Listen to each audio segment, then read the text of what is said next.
Hey fam, I want you to like, share, and subscribe to our YouTube channel, youtube.com/Roland S. Martin. And don't forget to turn on your notifications. Now let me explain what y'all about to see. Yes. So in 2017, when I had News 1 Now on TV 1, we were preparing for MLK 50. Then we went to Atlanta. We interviewed Reverend C.T. Vivian. We interviewed Zanona Clayton. We were trying to interview Reverend Joseph Lowry, but he was very ill. He was very ill. He was apologetic because of issues with his stomach. We could not do the interview with him. We sat down with Bernice King and Martin Luther King III. But then, December, I'm told News 1 Now is canceled. And so I'm going, okay, what are we going to do? I'm still under contract. Are we going to do a primetime special? Are we at TV 1 going to somehow commemorate Dr. King? What are we doing? Nobody's responding. Nobody's giving me any answers. And so we go through January. We're getting close. Folks, it's April 4th, 2018. We go to February. Still no answer. So I decide, you know what? I can't sit still knowing full well that many of Dr. King's lieutenants are in their 70s and 80s. What happens if we don't get a chance to hear their story and they pass away? And so I then said, the hell with it. I own my own cameras. I got my own money. And so we then embarked around the country to interview as many of his lieutenants as possible and the people who actually worked with him. Around 12 to 14 people, we would travel around the country interviewing. At a speech in Buffalo. And then we, of course, drove down to Ithaca, New York to interview Dorothy Cotton, to talk to her, the only woman who was in Dr. King's inner circle. I spent about $30,000 of my own money to do all of these interviews. That was travel, that was editing time, that was all, everything that goes with it. Why? Because I couldn't wait for TV 1 to figure out what the hell they were going to do. Finally, in March, I convinced them at least to do a live stream, and so finally we did that. But had we waited, most of the interviews you would see right now, we would have never gotten. Why is that important? We had the last sit-down interview with Dorothy Cotton in February of 2018. Her last words to me, I'll see you in Memphis in 2 months. Her doctors would not let her go to Memphis. She died in May of 2018. Had we not done the interview, we would have never heard from Dorothy Cotton. And so what you're about to see is a collection of the interviews that we did with different individuals who knew Dr. King well, who worked with him, who shared with us where they were and what they experienced on this day 51 years ago. He said, Doc, pow. And somebody said, get low, because it was a hit. And we didn't know what the hit was going to be spring. So I was on the ground, and the Rav was in the room. I think Bernard must have been downstairs. Rav, Billy Kyles was about so far, turning to go down the steps. And there's a picture of Andy, Billy Kyles, and someone just and they later pointing that way. And that pointing is that the bullet didn't come from that way, because he's on the ground. It came from that way. So we tell the police who had their guns drawn, go the way the bullet came from. The bullet came from that way. That's that picture. Mr. Withers, the photographer, he was there. Ernest Withers. And he scooped up a couple of jars of blood, tried to give me one and Ralph one. I couldn't touch that blood. I remember Ralph coming back. My son, my brother been shot. I'm his dearest friend. Ralph, Martin, hold on, we need you. Hold on. But Doc was gone at that point, And so I just got up and wrapped myself off, and I was standing next door, the room next door. I called Mrs. King. She was in the bed. She said, Jess, how you doing? I said, I'm doing this fine. I said, Mrs. King, I couldn't quite get my mouth together. I said, Sam, reading. I said, Doc been shot, I think, in the shoulder. I knew better. I couldn't say what I had just seen. They want to check up in that way. I said, but you should try to go and see him if you can. She said, I'll be there momentarily. She got up out the bed. And apparently, for 7 or 8 minutes, someone called, the press, and said he was dead. Man, bedlam broke out. I mean, the fires around the country. what excited me the most was, I think it was Reverend Joe Lyre that said, we can't let one bullet kill a movement. Billy Kyles knocks on the door and said, my wife is cooking dinner for y'all, and she's waiting, and she's got it all set up on the table. And so he said, well, let me go put on my shirt and tie. And he went upstairs and put on his coat, shirt, and tie. And he'd just come out, and I said, look, it's still cool. You better get your top coat. And it was almost as though he was saying, I don't need a coat. And he sort of raised his head like he was testing the weather. And then shot rang out. I thought it was a firecracker, a car backfiring. I never thought of it as a gun until I looked up and I saw that his shoes were sticking in the iron railing. And I ran up and realized that the bullet had knocked him out of his shoes and had severed his spinal cord. And he probably didn't even hear it or feel it, you know. And I mean, my first thought was, damn, you going to heaven and leaving us in hell. You can't do that. I mean, we got to go with you. You can't go and leave us here in all this mess. This is your mess. And now you going on to glory. So it's 6:01 p.m. on April 4th.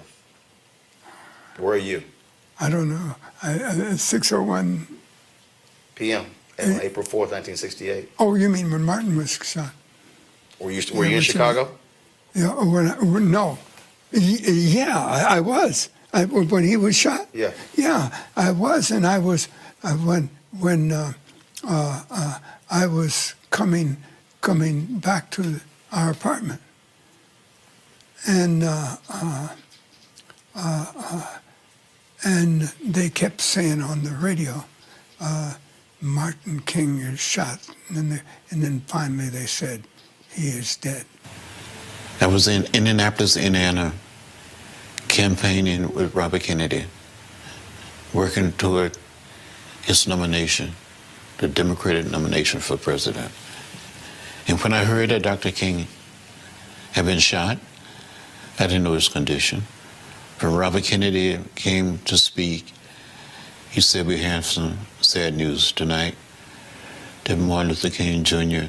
had been assassinated in Memphis, Tennessee. When the audience heard the message, I heard it at the same time, and I cried. When Dr. King was assassinated, I said, well, we still have Bobby. In less than 2.5 months, he was gone. And I think something died in America with the death of Dr. King and Bobby Kennedy. April 4th, 1968, I was in my office in Wall Street, and I was leaving early because I was preparing to go down to Memphis, Tennessee. I had already talked to Martin earlier and to Bernard Lee and Andy about the logistics, about I want to be sure that you're going to have somebody meet me at the airport so you can take me directly to the place where he was speaking, okay? So I'm rushing to go to the airport. And the phone rings, and I said, I don't answer the phone. Then something said, I don't know. I said, answer the phone. So I picked up the phone, and it's Harry Belafonte. I said, Harry, I can't talk to you. I'm rushing to the airport. I'm going down to see Martin now. He said, you got your television? I said, no. I said, I'm rushing there. He says, Martin's been shot. I said, what? So I turned on the television. And there, that's all it is. Martin Luther King Jr.'s been shot, you know. I get on the phone. I can't reach anybody. All the lines are busy. I can't reach Billy Kyles. I can't reach anybody. Can't reach Bernard. Can't reach anybody. Can't reach anybody. Me. And I'm trying to decide what to do. And the phone rings again. You know, I wasn't even paying to the television. The television's in another room, and I'm trying to get through on the phone. Harry Belafonte, he says, Martin's dead. And he says to me, well, what are you going to do? And I said, well, what do you think I should do? He said, I don't think you should. Harry says, I don't think you should go. I said, we should get some more information. I don't think you should go. So I hang up the phone. And the very first thing that came into my mind was, they finally got him. They finally got him. Sometime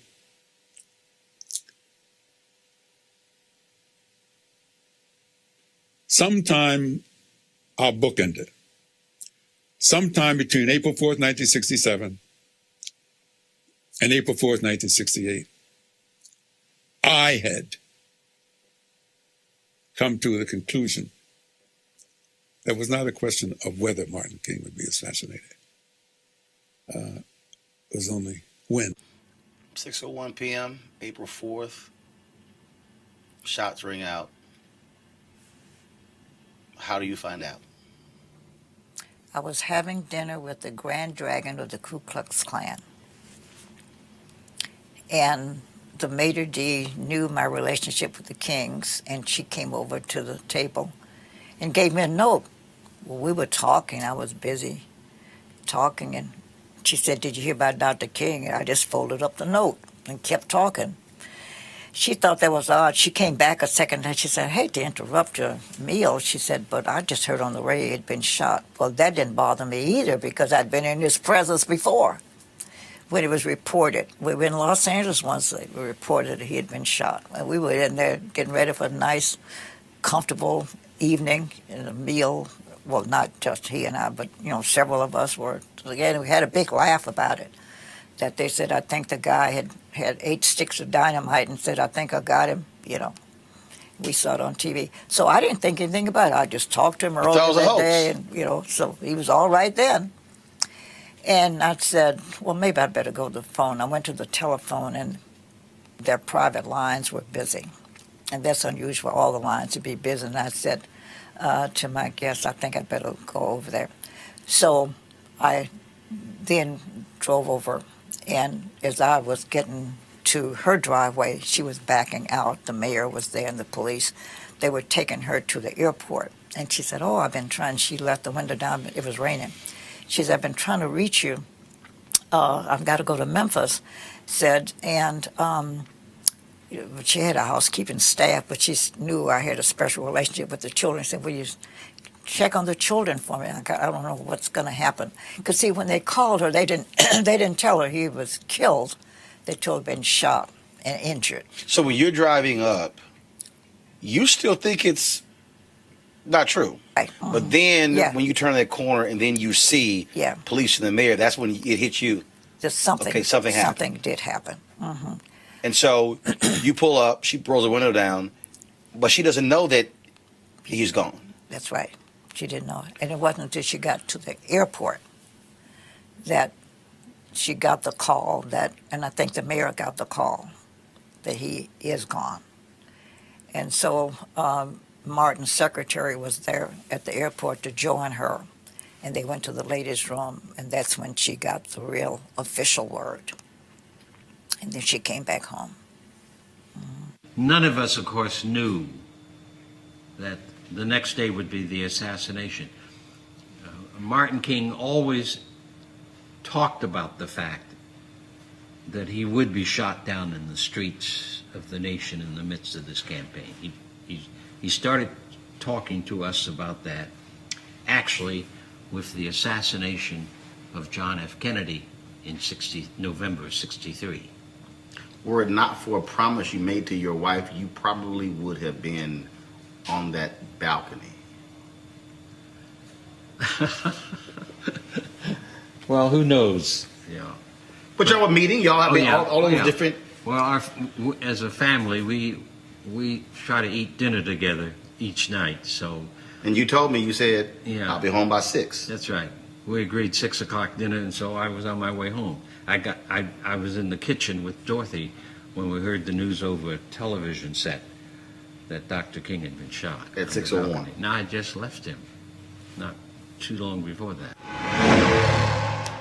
Again, folks, those are priceless reflections of individuals who worked with Dr. King, who were his lieutenants, who were there in Memphis when he was assassinated. For Martin Unfiltered, be sure to join our Bring the Funk fan club. Every dollar that you give to us supports our daily digital show. There's only one daily digital show out here that keeps it black and keep it real as Roland Martin Unfiltered. By going to RolandMartinUnfiltered.com, you can make this possible.